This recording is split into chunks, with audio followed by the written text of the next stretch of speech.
Face à une personne arrogante, quelle attitude devrait-on adopter?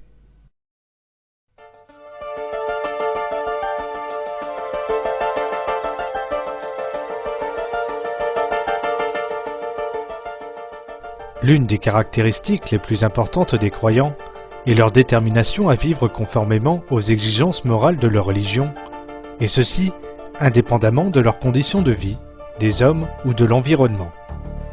Aussi, lorsqu'ils sont confrontés à une personne au comportement arrogant, ils ne tombent pas dans la même erreur que cette dernière. Au contraire, ils vont adopter une attitude humble et modeste et faire en sorte de donner le bon exemple. Ce comportement est agréé par Allah. Allah a également révélé dans le Coran que le fait de répondre à une mauvaise action par un comportement meilleur influencera obligatoirement de façon positive la personne concernée. La bonne action et la mauvaise ne sont pas pareilles. Repousse le mal par ce qui est meilleur, et voilà que celui avec qui tu avais une animosité devient tel un ami chaleureux.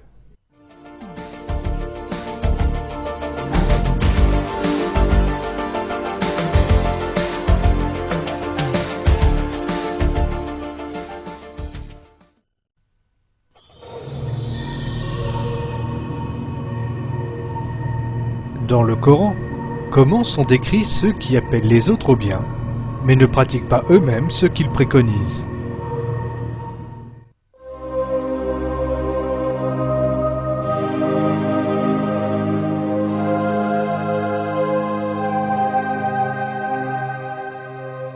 Dans le Coran, Allah a recommandé aux croyants de concourir au bien et de s'interdire les mauvaises actions, attitude nécessairement agréée par Allah. Cependant, l'élément essentiel est de faire attention à ce que l'on fait et d'œuvrer pour appliquer ces recommandations, de manière à faire de son comportement et de sa moralité un exemple pour tous. Car si une personne est consciente que certaines de ses actions sont mauvaises et qu'elle se trouve prise de regret au travers de ses agissements, alors on peut supposer qu'elle va renoncer au mal et agir avec équité. Allah rappelle aux croyants ce qui suit. Commanderez-vous aux gens de faire le bien, et vous oubliez vous-même de le faire, alors que vous récitez le livre? Êtes-vous donc dépourvus de raison?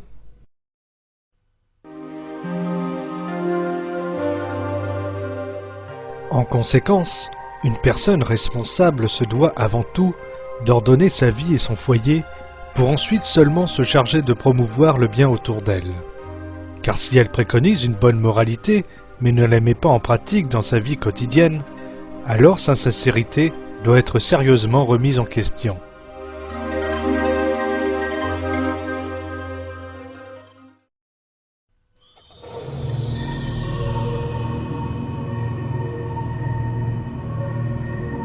Les croyants éprouvent-ils de la colère?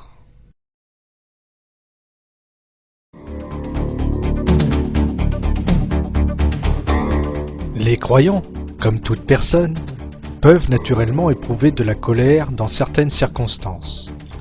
Mais un des signes les plus significatifs de leur caractère vertueux est leur capacité à contrôler leur colère. Ils savent pertinemment qu'un bon sentiment ne surgit certainement pas après un moment de fureur incontrôlée et intense, et qu'en agissant ainsi, ils perdront assurément toute capacité à réagir de façon raisonnée et équitable. Ils évitent de prendre de mauvaises décisions qui peuvent heurter et blesser leur propre personne ainsi que leur entourage. Pour cette raison, les croyants font à la fois preuve de fermeté et de miséricorde. Allah loue dans le Coran ce trait de caractère des croyants. Ceux qui dépensent dans l'aisance et dans l'adversité, qui dominent leur rage et pardonnent à autrui, car Allah aime les bienfaisants. Cependant, contrôler sa fureur ne doit pas être mal interprété.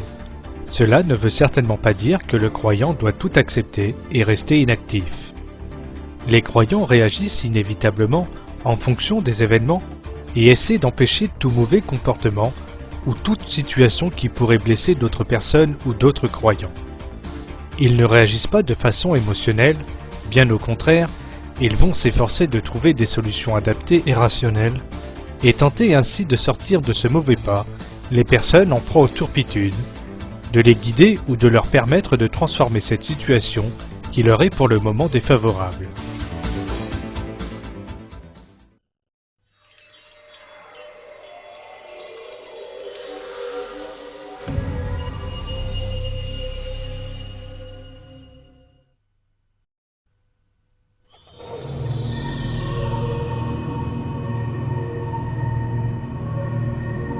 Dans le Coran, quelle conception de la justice recommande-t-on aux croyants d'avoir?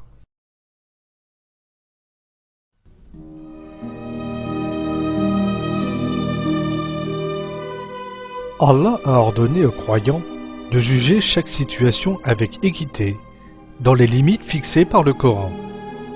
Le respect de ce commandement est également un des traits de caractère les plus importants que l'on attribue aux croyants. Une décision prise ou un témoignage donné peut parfois se retourner contre son instigateur.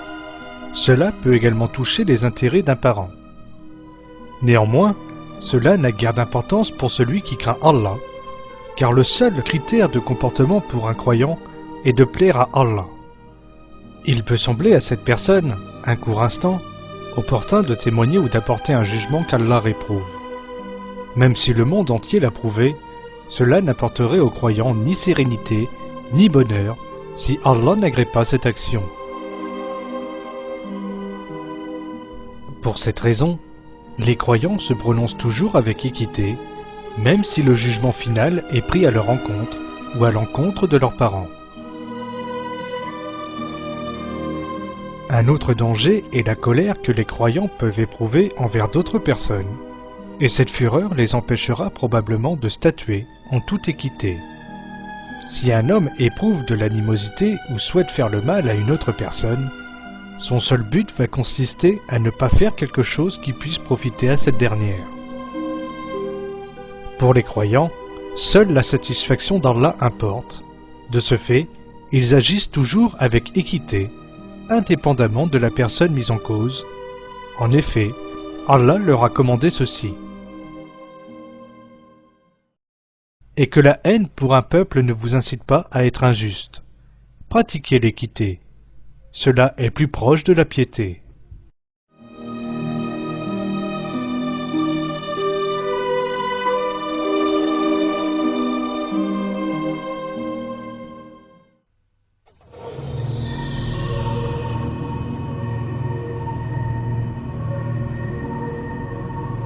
Être propre. Comment cette notion est-elle exprimée dans le Coran?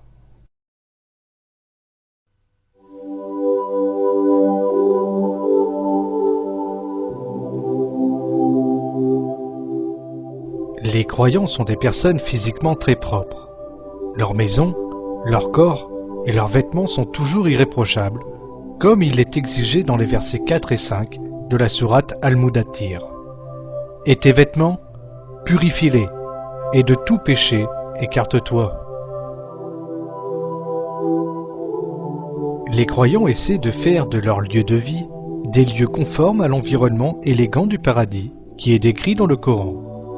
La nourriture qu'ils mangent est également saine, comme il est exigé au verset 172 dans la sourate Al-Baqarah. Ô les croyants, mangez des nourritures licites que nous vous avons attribuées.